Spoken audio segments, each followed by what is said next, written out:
우리 함께 은혜 나누기를 원합니다. 지금부터 한 200년 전에 그 스웨덴의 나이팅게일로 불리웠던 유명한 가수가 있었습니다. 이름이 제니 린드라는 그런 가수인데요. 여러분, 그녀가 부른 노래 중에는 우리가 잘 아는 즐거운 나의 집이 있습니다. 널리 알려져 있죠.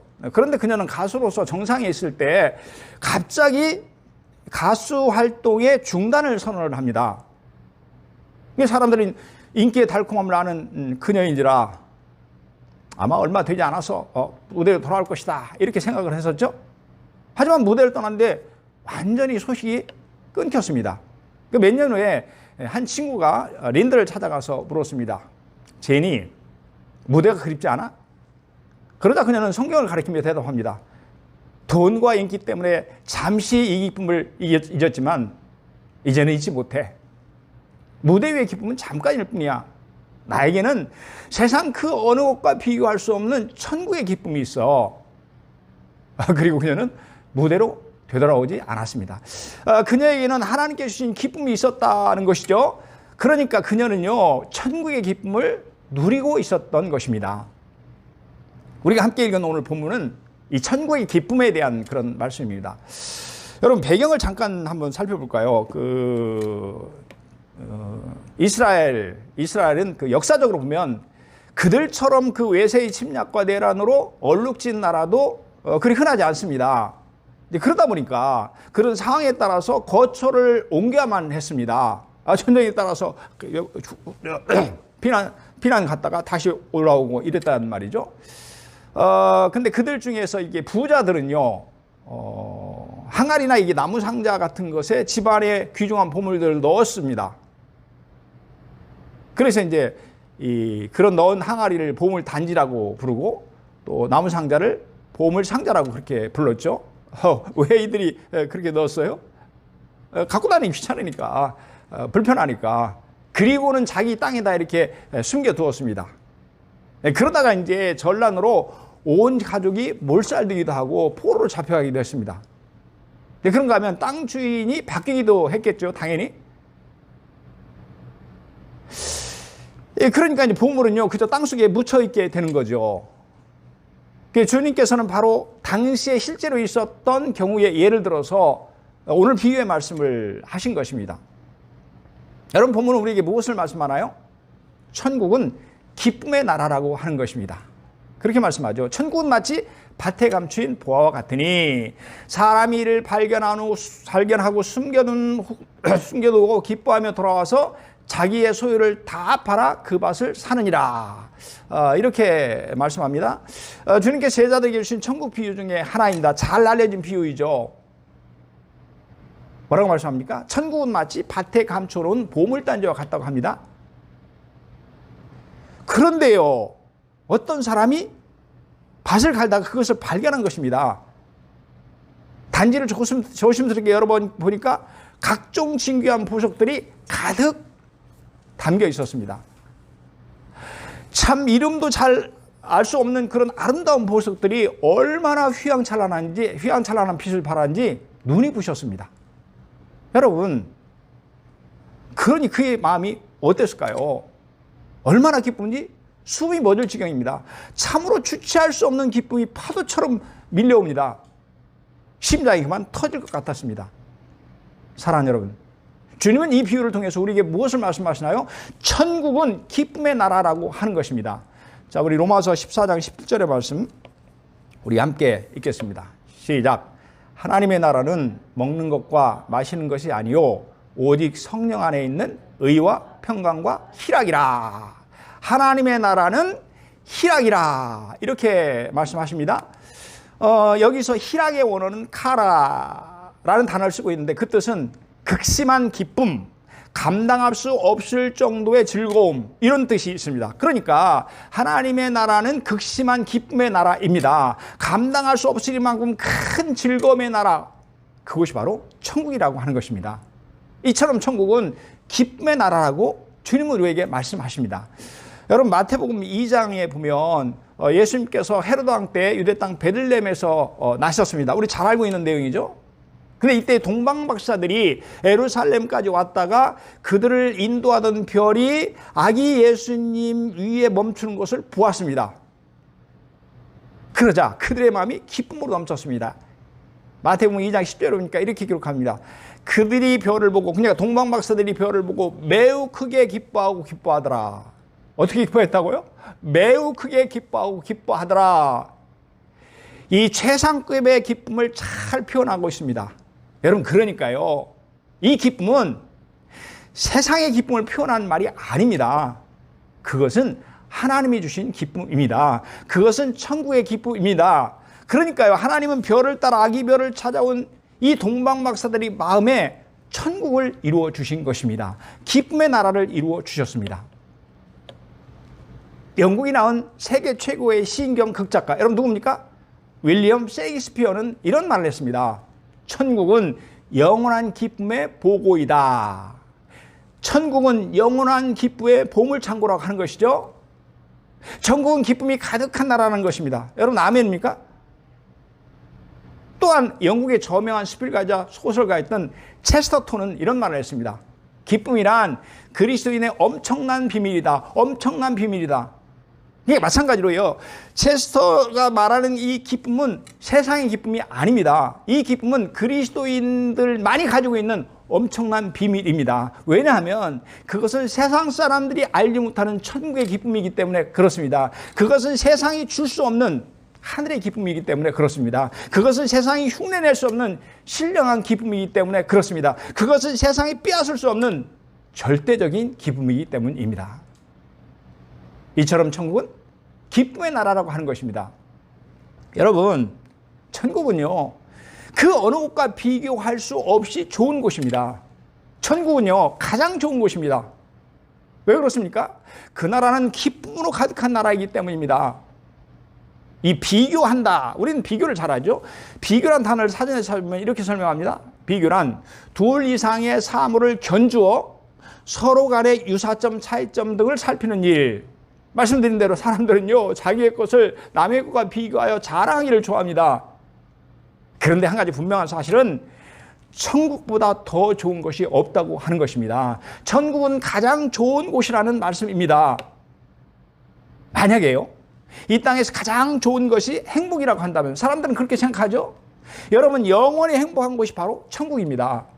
왜냐하면 천국은 이 땅의 모든 한숨과 고통과 눈물이 사라지고 오직 기쁨으로 가득한 곳이기 때문에 그렇습니다. 왜냐하면 천국은 기쁨의 나라이기 때문에 그렇습니다. 모든 눈물을 그 눈에서 닦아주시니 다시는 사망이 없고 애통하는 것이나 곡하는 것이나 아픈 것이 다시 있지 아니하리니 처음 것들이 다 지나갔음이러라. 아멘. 우리가 세상에서 흘린 모든 눈물을 하나님께서 닦아주신다고 하십니다. 그리고 천국에는 다시는 사망이 없습니다. 애통하는 것이나 통곡하는 것이 없습니다. 다시는 아픈 것이 없습니다. 우리가 겪은 모든 어려움이 사라집니다. 그래서요, 천국에는 웃는 일만 남습니다. 오직 기쁨만 가득한 곳이 천국입니다. 사랑하는 여러분, 천국은 기쁨의 나라인 줄로 믿습니다. 오래전 미국에서 있었던 일입니다. 어떤 한 부자 장로님이 그 목사님을 찾아와서 부탁을 합니다. 목사님, 우리 교회 여집사님 한 분이요, 혼자 사시면서 어린아이 5을 키우느라 무척 어렵게 삽니다. 남아 이제 빨래를 하는 등 아주 고생이 말이 아닙니다. 그런데요, 이분이 주일만 되면 꼭꼭 5센트의 헌금을 합니다. 이 장로님이 이제 재정 장로님이셨던가 봐요. 그러니까 헌금을 아시죠? 비록 큰 액수는 아닐지라도 아마 그 여집사님한테는 적지 않은 돈일 것입니다. 뭐 그렇겠죠, 당연히. 그런데 이 장로님은 매주일 2불씩을 헌금하고 있었습니다. 그러니까 이제 그 여집사님이 낸 5센트에 비하면 20배에 해당하는 큰 돈이죠. 그러니까 장로님의 권면이 뭐냐면 그 여자 집사님의 몫까지 자기가 대신 낼 테니까 그 집사님을 좀 불러서 헌금하지 말라고 얘기해달라는 것입니다. 그러자 목사님은 권면을 받아들였습니다. 하루는 이제 목사님이 그 여집사님을 불러서 부드럽게 말을 합니다. 장로님이 집사님 형편이 너무 어려운 줄 알고 매주 헌금하는 것을 대신 내주겠다고 하니, 그러니 집사님 다음 주부터는 헌금 안 하셔도 됩니다. 그랬더니 이게 웬일입니까? 이사님 갑자기 목을 놓아 우는 거예요. 순간 목사님이 당황합니다. 아니 집사님 왜 우세요? 그러자 집사님이 울먹이면서 대답합니다. 목사님, 제가 비록 남의 집 빨래를 해가며 고생스럽게 살고 있지만 하나님께 5센트씩 바칠 때 얼마나 기쁜지 모릅니다. 그런데 그 기쁨을 빼앗으려 하시다니요. 그러니까 결국 장로님과 목사님이 회개했다고 합니다. 사랑하는 여러분, 하나님은 헌금을 드리는 그녀의 마음에 천국을 이루어 주셨습니다.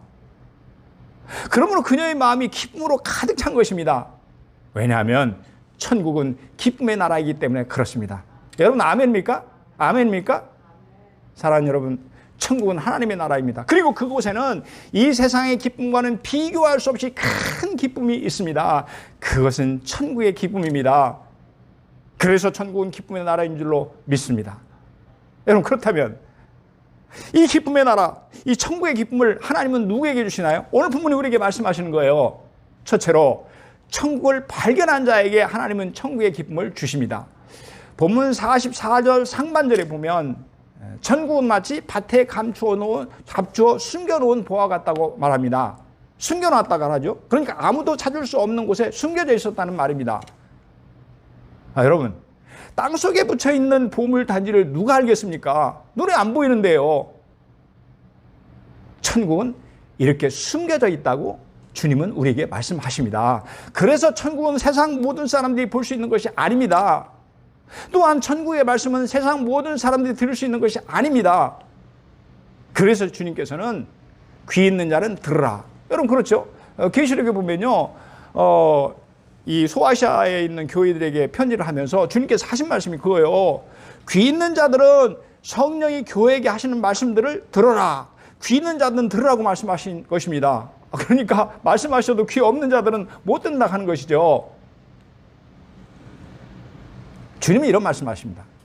천지의 주제이신 아버지여, 이것을 지혜롭고 슬기 있는 자들에게는 숨기시고 어린아이들에게는 나타내심을 감사합니다. 옳소이다. 이렇게 된 것이 아버지의 뜻이니이다. 70인의 전도인들이 성공적으로 복음을 전하고 돌아왔을 때 너무 기뻐하시면서 예수님이 하나님께 드린 감사의 기도입니다. 뭐라고 감사하십니까? 이것을 지혜롭고 슬기 있는 자들에게는 숨기시고, 여러분 이 구절에서 이것은 뭡니까? 제자들이 전한 복음입니다. 그러니까 하나님은 스스로 지혜롭고 슬기 있는 자라고 여기는 세상 사람들에게는, 저도 옛날에 거기에 속했지만 말이죠, 복음을 숨기셨다는 것입니다. 이처럼 하나님의 나라는 숨겨져 있습니다. 그래서 아무나 찾을 수가 없습니다. 그것이 하나님의 깊은 뜻입니다. 자, 우리 44절 상반절 말씀 다시 한번 의미를 생각하면서 깊은 의미가 있습니다. 우리 한번 같이 읽겠습니다. 시작. 천국은 마치 밭에 감추인 보화와 같으리니 사람이 이를 발견한 후 숨겨두고 기뻐하며 돌아가서. 아멘. 여러분 누가 기뻐했다고 말씀하나요? 천국의 기쁨을 누린 자가 누구라고 말씀합니까? 이를 발견한 후 숨겨두고 기뻐하며 돌아가서, 그러니까 보물단지를 발견한 자입니다. 그러니까 천국을 발견한 바로 저와 여러분들을 얘기하고 있는 겁니다. 우리들을 말하고 있는 겁니다. 그러니까 하나님은 천국을 찾아서 발견한 저와 여러분에게 천국의 기쁨을 주신다고 말씀합니다. 그렇다면요, 여러분, 우리가 천국을 발견한 자예요. 우리가 천국을 찾은 자예요. 우리가 한번 생각해 봐야 됩니다. 우리가 어떻게 천국을 발견했나요? 그것은 순전히 하나님의 은혜입니다. 너는 내 하나님 여호와의 성민이라. 여호와께서 지상 만민 중에서 너를 택하여 자기의 기업의 백성으로 삼으셨느니라. 하나님께서 모세를 통해서 이스라엘 백성들에게 하신 말씀이죠.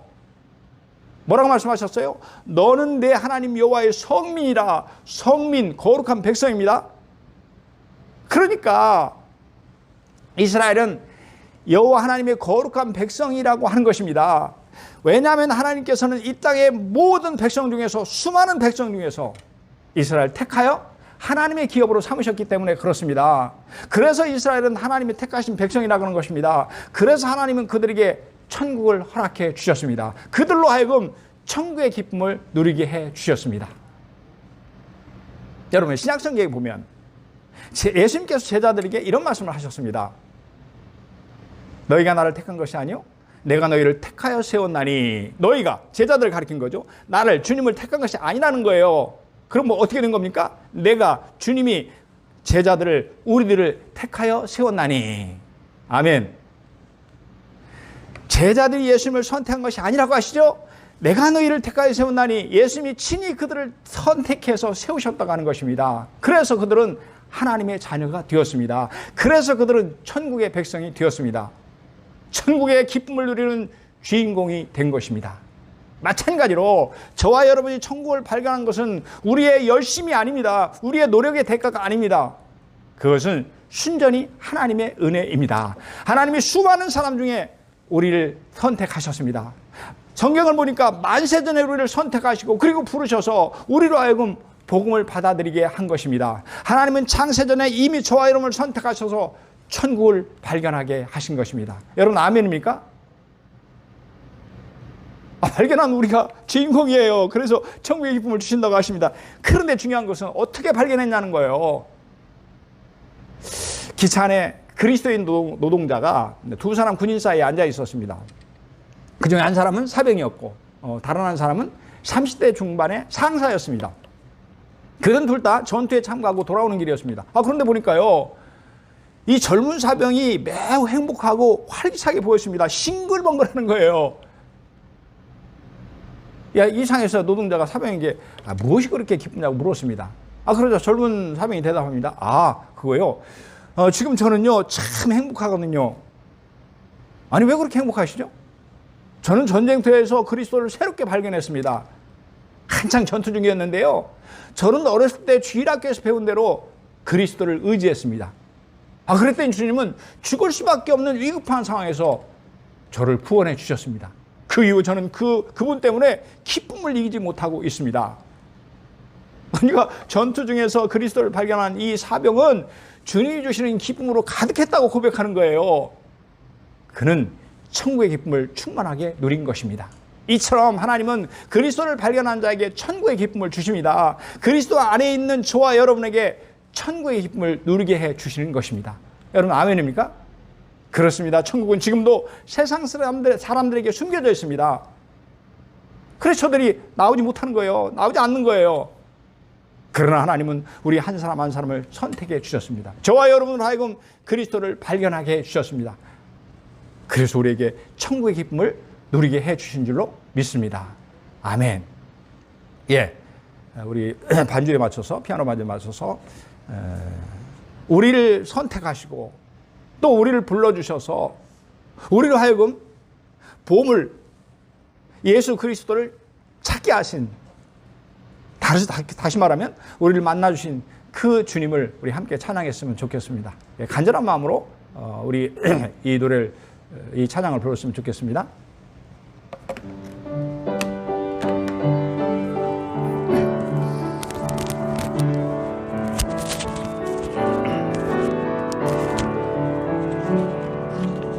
어느 날 다가온 주님의 이름을 부를 수 없었어요.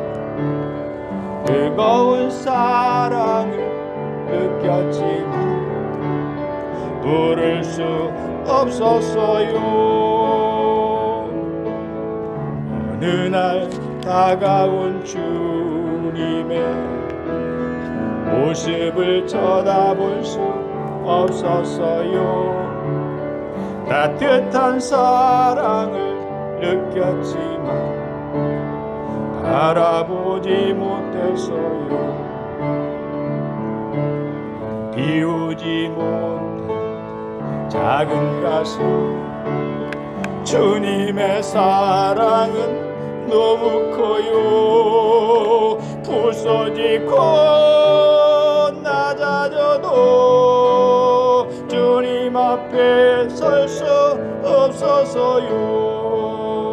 오늘도 찾아온 주님의 이름을 불러봅니다. 부를수록 다정한 주님 모습, 가만히 안아본 비우지 못한 작은 가슴, 비우지 못한 작은 가슴. 주님의 사랑은 너무 커요. 부서지고 낮아져도 주님 앞에 설 수 없었어요. 오늘도 찾아온 주님의 이름을 불러봅니다.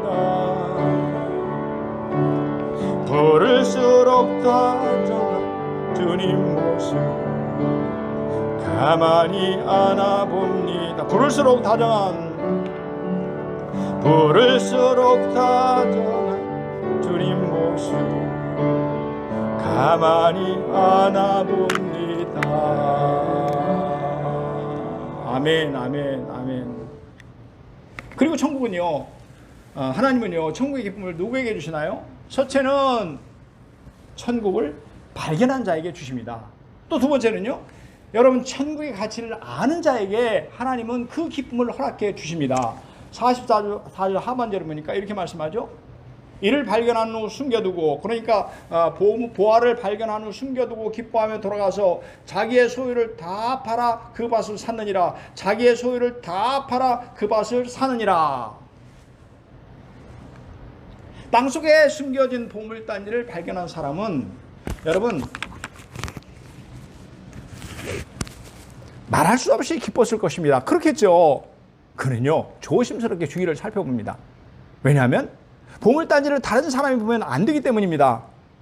아무도 없는 것을 확인하자 그는 얼른 보물단지를 땅에 묻어두고 흙으로 덮어버렸습니다. 그리고는 마음이 급해져서 종동걸음으로 집에 돌아갑니다. 그런 다음 그는 자기의 소유를 다 팔았습니다. 살고 있는 집을 내다가 팔았습니다. 논도 팔고 밭도 팔았습니다. 돈이 될 만한 것은 모조리 팔았습니다. 그렇게 모은 돈을 가지고 땅임자에 가서 사정을 해서 천신만고 끝에 보물단지가 붙여있는 밭을 삽니다. 주님은요, 바로 그런 자가 천국의 기쁨을 누린다고 하십니다. 그렇다면 여러분, 자기의 소유를 다 팔아서 땅을 산 자가 어떤 사람입니까? 그것은 보물의 가치를 아는 자입니다. 그래서 그 보물을 소중하게 여기는 자입니다. 맞지 않습니까? 여러분, 그는 보물의 가치를 잘 알기에 자신의 모든 것을 다 팔아 그것을 산 것입니다. 그리고는 기뻐서 어쩔 줄을 몰라 했던 것입니다. 마찬가지로 하나님은 천국의 가치를 바로 알아서 그 천국을 소중히 여기는 자에게 넘치는 기쁨을 누리게 해 주십니다. 여러분, 무엇이 우리에게 기쁨을 주나요? 우리가 소중히 여기는 것입니다. 예를 들어서 여러분, 보석을 소중히 여기는 사람은요, 그걸 몸에 지니고 다니죠. 그리고 몸에 지닌 보석을 볼 때마다 기쁨이 넘칩니다. 자식을 소중히 여기는 부모는요, 그 자식 때문에 기쁩니다. 함께 산책을 해도 기쁘고 대화를 나눠도 기쁩니다. 아니, 그냥 옆에 있기만 해도 기쁩니다. 그게 아니라 왼수 같다고요? 물론 그럴 때도 있지만 금방 다시 기뻐집니다. 왜냐하면 부모에게 자녀는 너무 소중하기 때문에 그렇습니다. 마찬가지로 하나님은 천국의 가치를 아는 자에게 신령한 기쁨을 주십니다. 천국을 소중히 여기는 자에게 하늘의 기쁨을 주십니다. 세상이 주지 못하며 세상에 빼앗지 못하고 세상이 흉내낼 수 없는 최고의 기쁨을 주십니다. 여러분, 아멘입니까? 아멘입니까? 여러분, 이 세상에서 가장 귀한 것이 무엇입니까? 천국은 그것보다 훨씬 더 귀합니다. 이 세상에서 가장 찬란한 것이 무엇입니까? 천국은 그것보다 훨씬 더 찬란합니다. 왜냐하면 그것은 사랑하는 우리 주님과 함께 영원토록 행복하게 살 곳이기 때문에 그렇습니다. 천국은 참으로 소중한 가치가 있는 곳이기 때문에 그렇습니다. 천국은 그 무엇과도 비교할 수 없이 소중한 곳이기 때문에 그렇습니다. 이처럼 하나님은 천국의 소중한 가치를 아는 자에게 풍성한 기쁨을 누리게 해 줄 줄로 믿습니다. 그 유명한 D.L. 무디 목사님이 시카고의 한 교회에서 심호할 때였습니다. 하루는 그곳에 큰 불이 나서 예배당 다 불타버리고 성경학교 사택 할 것 없이 다 불에 타버렸습니다. 무디 목사님은 겨우 몸만 빠져나왔습니다. 며칠이 지나서 그의 친구가 이 무디 목사님을 찾아와서 위로합니다. 화재로 인해 모든 것이 다 타버렸을 텐데 얼마나 고생이 많은가. 그러자 무디 목사님이 대답합니다. 내 모든 것이 다 타버렸지만 그래도 제일 귀한 법에는 잘 간직되어 있다네. 친구는 기뻐하면서 그거 참 천만 다행이군. 그런데 그 보배가 무엇인가? 하고 다시 묻습니다. 그러자 이 모디 목사님은 막 기쁨이 넘쳐서 대답합니다. 그것은 내 마음속에 계신 예수님이시라네. 여러분, 모디 목사님은 모든 것이 다 버렸음에도 기뻐한 이유가 뭐라고 하시나요? 그분의 마음에 천국의 주인이신 예수님이 계셨기 때문이라는 것입니다. 세상의 그 모든 것과 비교하시면 천국이 그 마음속에 자리 잡고 있었기 때문이라고 하는 것입니다. 사랑하는 여러분, 천국은 세상의 그 무엇과도 비교할 수 없을 만큼 가치 있는 곳인 줄로 믿습니다. 내가 가진 모든 것을 다 팔아 살 만큼 소중한 것인 줄로 믿습니다. 하나님은 그런 자의 마음에, 그렇게 천국을 소중히 여기는 자의 마음에 기쁨으로 가득 채워줄 줄로 굳게 믿습니다. 아멘. 여러분, 우리 마지막으로 한 가지만 더 생각해 보자고요. 천국의 기쁨을 우리에게 주시는 하나님 앞에서 우리는 어떻게 살아야 되나요? 마음의 천국을 이루면서 살아야 합니다. 자, 우리 누가복음 11장 21절 말씀 천천히 같이 읽겠습니다. 시작. 또 여기 있다 저기 있다고도 하지 못하리니 하나님의 나라는 너희 안에 있느니라. 하나님 나라가 어디에 있다고요? 우리 안에 있다고, 우리 마음속에 있다고 그렇게 말씀하시죠. 그러니까 하나님의 나라가 어느 때에 임합니까? 라고 바리새인들이 와서 예수님께 물었어요. 그러자 예수님께서 대답하십니다. 하나님의 나라는 너희 안에 있느니라. 하나님의 나라가 우리 안에 있다고 하십니다. 여러분, 무슨 뜻입니까? 여러분, 하나님의 나라 하면 두 가지의 의미를 우리는 생각할 수 있죠. 하나는 장소적인 의미입니다. 그러니까 천국이라는 이 나라죠.